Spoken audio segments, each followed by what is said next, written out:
प्रिय बंधू-भगिनींनो, मी father doctor Patrick Marcelin D'Souza.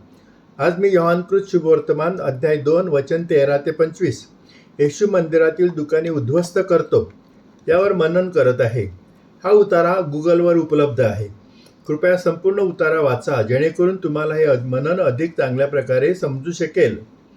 या उतार्यात योहानाने जेथे येशू मंदिराच्या आवारात गुरेढोरे, मेंढरे आणि कबुतरे विकत असलेल्या लोकांना आणि टेबलांवर बसून पैशांची देवाणघेवाण करत असलेल्यानं म्हणतो, माझ्या पित्याच्या घराचे रूपांतर बाजारात करण्याचे बंद करा.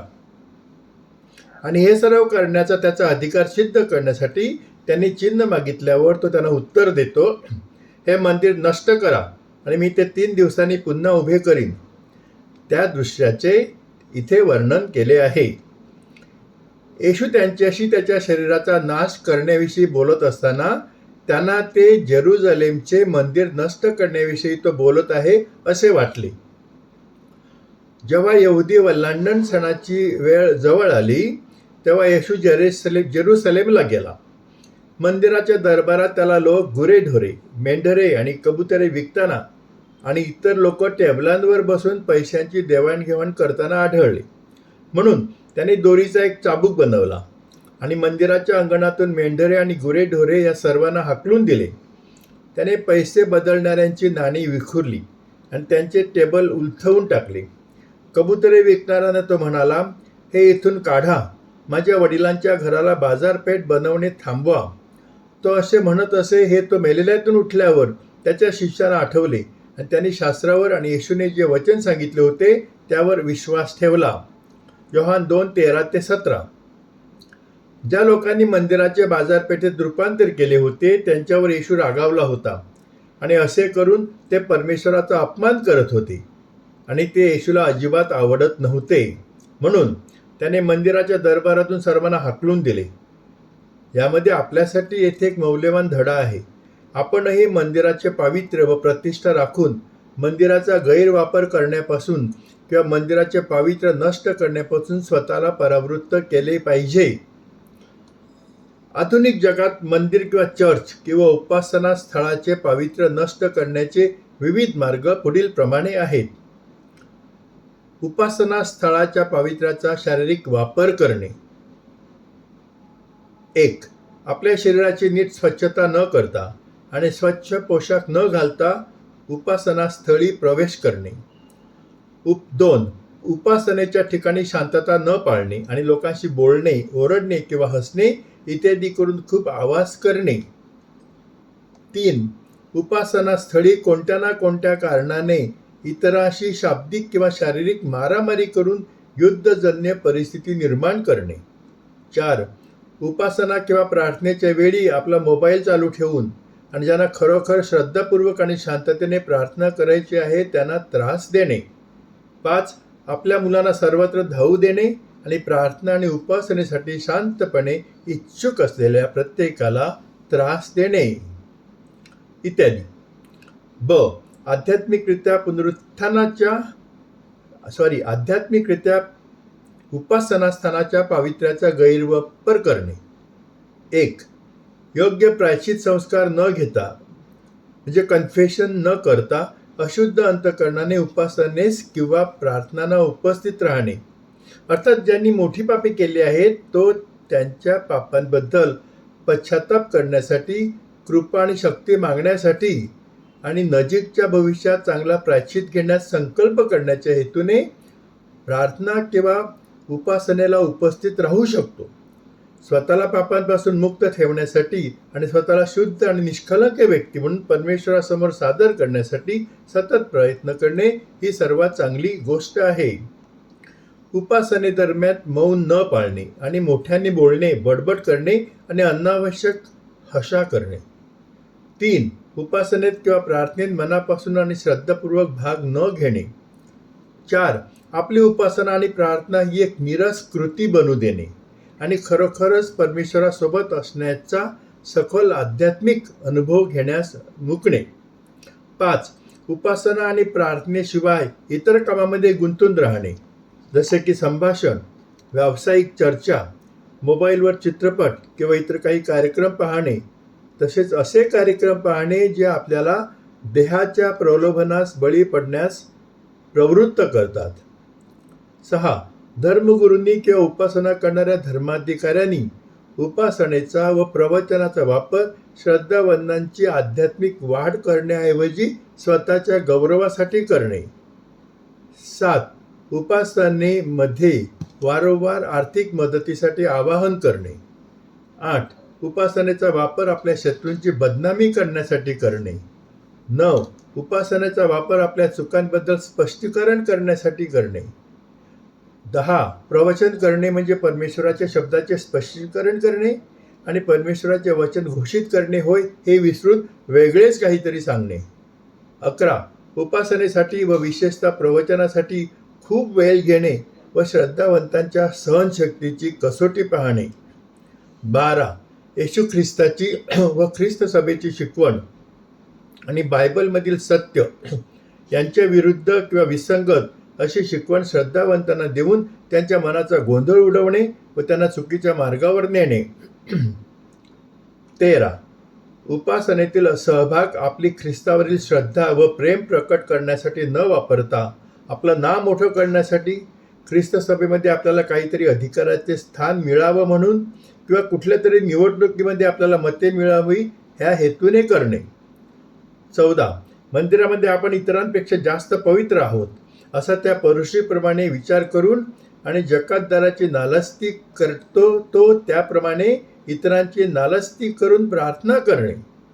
अशा प्रकारे आपण वेगवेगळ्या मार्गाने मंदिराचा आध्यात्मिक दुरुपयोग करत असतो. येथे स्पष्ट केल्याप्रमाणे आपण शारीरिक आणि आध्यात्मिक अशा दोन्ही प्रकारे स्वर्गीय पित्याचे घर असलेल्या उपासना स्थानाचा गैरवापर करणे थांबवले पाहिजे.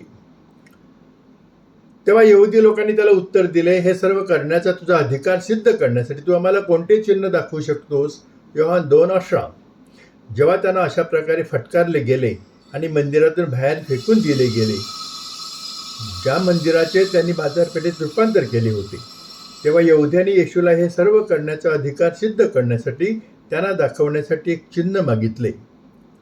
त्यांनी स्वतःला ज्या परिस्थितीत आणले होते त्या परिस्थितीला सामोरे जाण्याचा हा एक चुकीचा मार्ग आहे.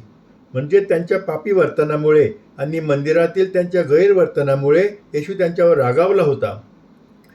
त्याने फटकारले होते आणि त्यांना मंदिरातून हाकलून दिले होते. अशा परिस्थितीत ते येशूला त्याच्या अधिकाराबद्दल आव्हान देत आहेत आणि या सर्व गोष्टी करण्यासाठी, त्याचा अधिकार सिद्ध करण्यासाठी चिन्हाची मागणी करत आहेत.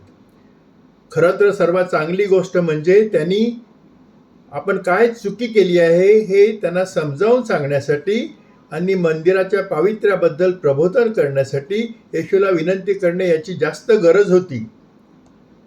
वास्तविक त्यांना त्यांच्या चुकीची जाणीव होती, पण ते इतके हट्टी आणि स्वधर्मी होते की त्यांना त्यांची चूक मान्य करून त्यांच्या पापी वर्तनाबद्दल पश्चाताप करायचा नव्हता. कधीकधी आपण देखील अशा लोकांसारखे वागतो ज्यांनी येशूशी त्यांच्या चुकीच्या वागणुकीवर विचार व मनन करून क्षमा मागण्याऐवजी त्याच्याशी वाद घालण्यास सुरुवात केली होती. बऱ्याचदा एकतर आपण केलेल्या चुकांची किंवा आपल्या सभोवतालच्या लोकांवर आपण करीत असलेल्या अन्यायाची आपल्याला जाणीव नसते आणि आपण मनाने शुद्ध आहोत, स्वच्छ आहोत आणि आपल्यामध्ये कोणतेही पाप नाही असा खोटा विश्वास बाळगून असतो आणि आपण आपले पाप स्वीकारत नसल्यामुळे आपण पश्चाताप करत नाही आणि क्षमा पण मागत नाही. जेव्हा आपण आपल्या पापांची कबुली देत नाही आणि आपल्या पापांसाठी पश्चाताप करत नाही आणि योग्य प्रकारे कबुली जबाब देऊन क्षमा मागत नाही, तेव्हा आपण स्वतःला परमेश्वराच्या क्षमा आणि कृपेपासून वंचित ठेवत असतो. त्यामुळे आपण आपल्या जीवनावर चिंतन करणे आवश्यक आहे. आपल्या पापांची कबुली देणे आणि आपल्या पापांसाठी पश्चाताप करणे आवश्यक आहे, जेणेकरून आपण परमेश्वराची क्षमा, आशीर्वाद आणि कृपा प्राप्त करू शकू आणि परमेश्वराला आनंद देणारे जीवन जगू शकू. येशूने त्यांना उत्तर दिले, हे मंदिर नष्ट करा आणि मी ते 3 दिवसात पुन्हा उभारीन. योहान 2:19. त्यांनी उत्तर दिले, हे मंदिर बांधायला 46 वर्ष लागली आणि तुम्ही ते 3 दिवसात उभारणार आहात? पण ज्या मंदिराविषयी तो बोलत होता ते त्याचे शरीर होते. योहान 2:19-21. येशू त्यांना एक चिन्ह देतो. त्याने त्यांना दिलेले चिन्ह त्याच्या पुनरुत्थानाचे होते. त्याच्या वधस्तंभावरील मृत्यू आणि कबरेतून उठणे आणि त्याच्या स्वर्गीय पित्याकडून गौरव प्राप्त होण्याचे ते चिन्ह होते. परंतु त्या लोकांना ते अजिबात समजले नाही की तो त्याच्या पुनरुत्थानाच्या सर्वात मोठ्या चिन्हाबद्दल बोलत आहे आणि ते मंदिराचा नाश आणि पुन्हा एकदा ती उभारणे याविषयी तो बोलत आहे असे समजले होते. म्हणून त्यांना बरोबर असे वाटले की येशूला मंदिर 3 दिवसात पुन्हा उभे करणे अशक्य आहे, कारण ते बांधण्यासाठी 46 वर्ष लागली होती. बऱ्याचदा त्या यहुदी लोकांप्रमाणे आपल्यातलाही परमेश्वराने आपल्याला दिलेली चिन्हे आणि तो आपल्या जीवनात विविध मार्गाने आणि विविध लोकांद्वारे जो संदेश देत असतो तो समजत नाही. परमेश्वर आपल्याला त्याच्या इच्छेनुसार आपले जीवन जगण्यासाठी ज्या विविध मार्गांनी चिन्हे देतो ते खालीलप्रमाणे आहेत. 1. परमेश्वर आपल्या संपर्कात येणाऱ्या लोकांद्वारे आपल्याशी संवाद साधतो. त्या लोकांच्या बोलण्यातून आणि कृतीतून तो आपल्याला जी चिन्हे देतो ती आपण समजून घेतली पाहिजे. 2. परमेश्वर आपल्या चांगल्या आणि वाईट वर्तनातून आपल्याला चिन्हे देतो. आपल्या चांगल्या वागण्याने आपल्याला चांगले जीवन जगण्यास प्रोत्साहित केले पाहिजे आणि आपल्या वाईट वर्तनाने आपल्याला आपल्या पापांची कबुली देण्यास, पश्चाताप करण्यास आणि नवीन जीवन सुरू करण्यासाठी प्रवृत्त केले पाहिजे. 3. परमेश्वर आपल्याशी आपल्या चांगल्या आणि वाईट अशा अनुभवांद्वारे आपले चांगले अनुभव अनुकरणीय जीवन जगण्यासाठी मार्गदर्शक दिवे म्हणून काम करतात आणि आपले वाईट अनुभव आपल्याला पापी वर्तनापासून दूर राहण्यास आणि पापाच्या मोहांना सामोरे जाण्यास शिकवतात, जेणेकरून आपण पापाच्या मोहांना बळी पडू नये. म्हणून आपण परमेश्वराने आपल्याला पाठवलेली ही चिन्हे समजून घेणे आणि त्याच्या सूचनांना सकारात्मक प्रतिसाद देणे आवश्यक आहे. तो मेलेल्यांतून उठल्यावर त्याच्या शिष्यांना त्याने जे सांगितले होते ते आठवले. मग त्यांनी पवित्र शास्त्रावर आणि येशूने सांगितलेल्या शब्दांवर विश्वास ठेवला. योहान 2:22. मंदिराचा नाश आणि 3 दिवसात ते पुन्हा उभारण्याविषयी येशूने त्यांच्याशी काय बोलणे केले होते ते शिष्यांना त्याच्या मृत्यू आणि पुनरुत्थानानंतर समजले, त्यापूर्वी नव्हे. शिष्यांनी त्याच्याबरोबर अनुभवलेल्या इतर अनेक गोष्टींबद्दल आणि त्याच्या शिकवणी दरम्यान त्याने बोललेल्या शब्दांबद्दलही असे घडले होते आणि मग येशूने त्यांना त्या गोष्टी नंतर समजावून सांगितल्या होत्या. उदाहरणार्थ, 1. शिष्यांना पेरणाऱ्याच्या दृष्टांताचा अर्थ समजला नव्हता. मत्ते 13:1-29 आणि त्याला नंतर त्यांना तो अर्थ समजावून सांगावा लागला. दृष्टांतातील पेरणारा येशू आहे आणि बी हे परमेश्वराचे वचन आहे.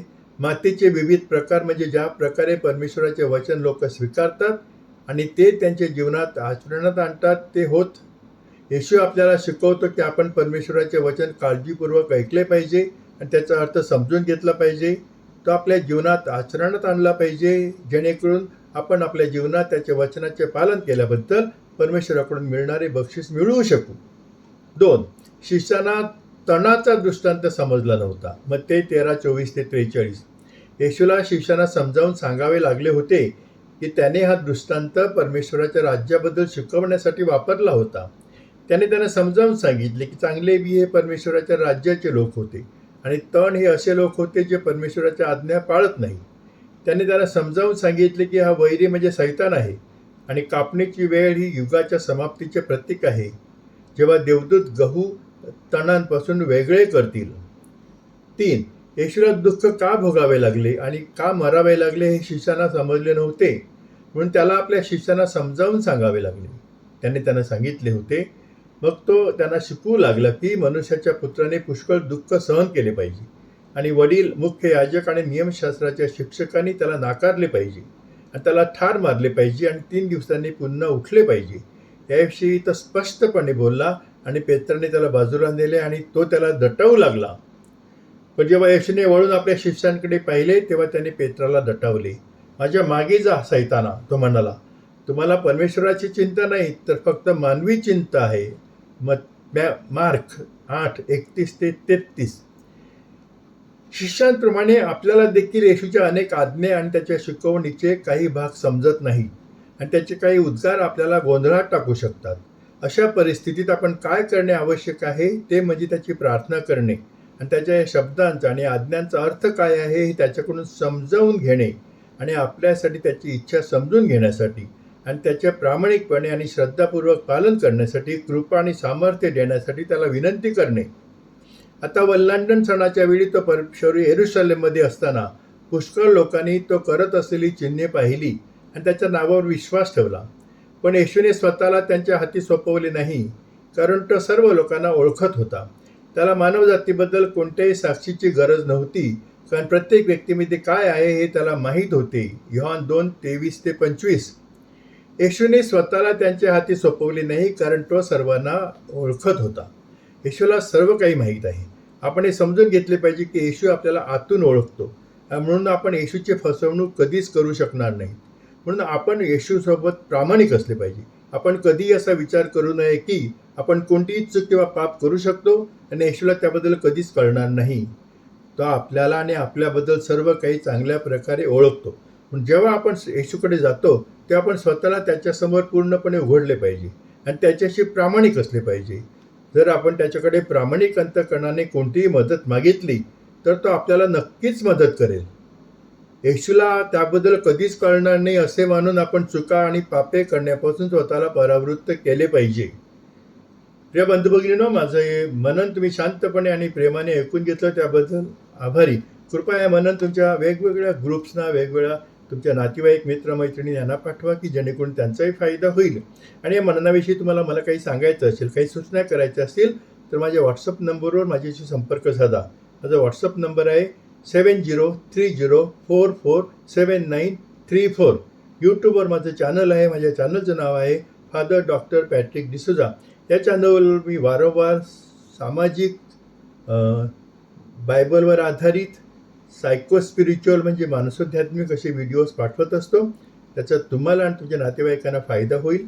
माझे यूट्यूब चॅनलला सबस्क्राईब करा, म्हणजे पुरस्कृत करा आणि इतरांनाही सांगा की माझ्या या यूट्यूब चॅनलला त्यांनी सबस्क्राईब म्हणजे पुरस्कृत करावं. म्हणून मी तुमच्यासाठी प्रार्थना करतो. हे प्रभू परमेश्वरा, हे व्हिडिओ आणि हे माझं वचन, माझं मनन चिंतन जे लोक ऐकत आहेत आणि इतरांना पाठवत आहेत त्यांच्यावर तुझा आशीर्वाद असू दे. त्यांना आनंदात, शांतीत, प्रेमात ठेव. त्यांच्या सर्व इच्छा, आकांक्षा, स्वप्न तुझ्या इच्छेप्रमाणे पूर्ण कर. ही प्रार्थना मी तुझ्याकडे मोठ्या विश्वासाने करतो. आभारी.